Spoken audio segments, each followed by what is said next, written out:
Hi, I'm George. I know it might sound like a boy's name, but I'm actually a girl. It all started with my brother Harry back before I was even born. Sadly, he died in a car accident at the age of 3.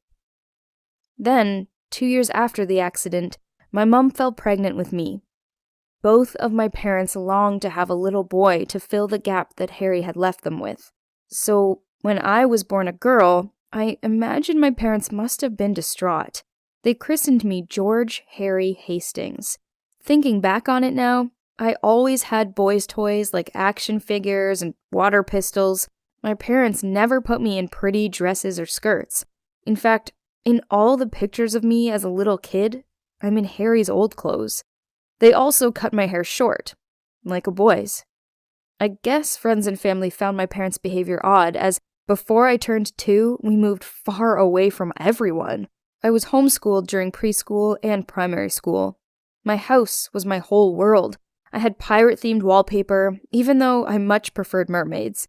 At that point, I really thought I was a boy, and not even confused about gender differences. Sometimes, the neighbor's son would come around for playdates. When I showed him my pirate ship collection, he told me that his little sister had a baby doll collection, and she was so obsessed with it. He told me about all the doll's accessories, all the clothes that would be changed every 15 minutes, all the hairstyles that might take hours to be done.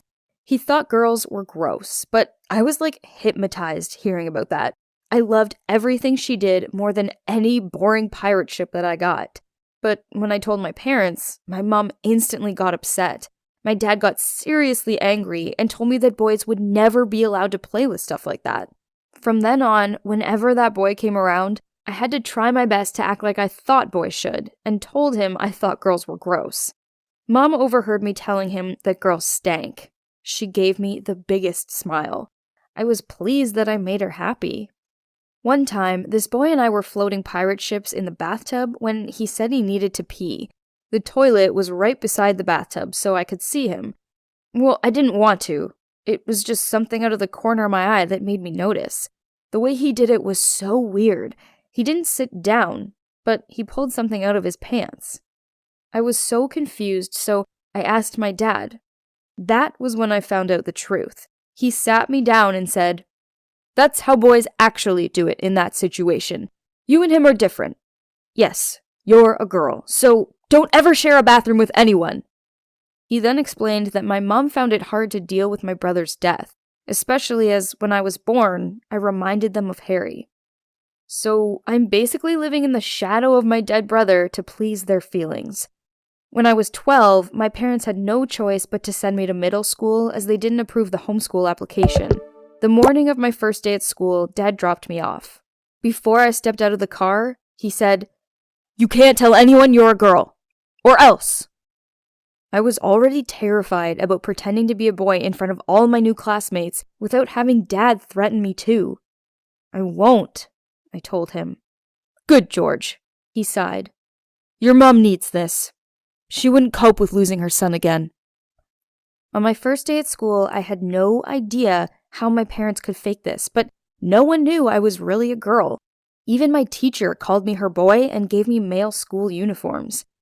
I made friends with a boy named Darren, and it wasn't long before we became pretty much inseparable. Being around him made me feel like a boy. Yeah, at times it was tricky, especially in the restrooms and changing rooms. I obviously couldn't use the urinals, and I always got changed in a cubicle so I didn't have to undress in front of the other boys. I made up some excuse that I had a skin condition and didn't want the other kids to see it. None of the other kids ever said anything bad about this, as they knew Darren would get mad at them. My skin condition excuse got me out of swimming, too. Thankfully. The years passed, and the lie became harder to keep. My breasts began to develop, and although I'm a small-built girl, they became noticeable. I had to wrap bandages around my chest to hide them. It could cause restricted breathing sometimes, so my dad told my teacher that I had heart disease and couldn't attend any physical activity at school, which made me even sadder. Now, at 13, I know I can't do this anymore. I still continued to live the lie, but each day was harder than the last. I decided that I was going to tell my parents how I felt. But then I walked into the kitchen to find Mom looking through old photo albums of Harry. "Oh, hello, Harry. You looked lovely in this picture." She held up a picture of him surrounded by toys. "Mom, I'm not Harry. I'm George, remember?" "No, no, no, you're my beautiful Harry." She hugged me tightly and began to stroke my hair. Dad walked in, and Mom continued calling me Harry and telling Dad how handsome I was. Dad looked worried. He gently pried her off me and led her upstairs. Dad told me that I needed to do a better job of being a boy, else Mom would be so distraught that the shock would kill her.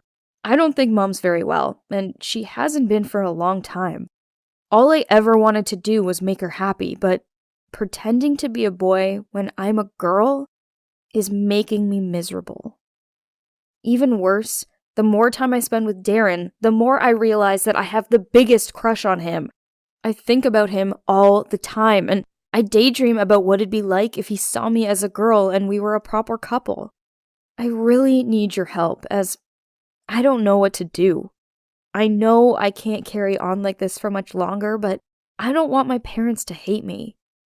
Should I continue with the lie to please my parents, or should I break their hearts and confess to them that I can't keep up the lie anymore and that I want everyone to know that I'm actually a girl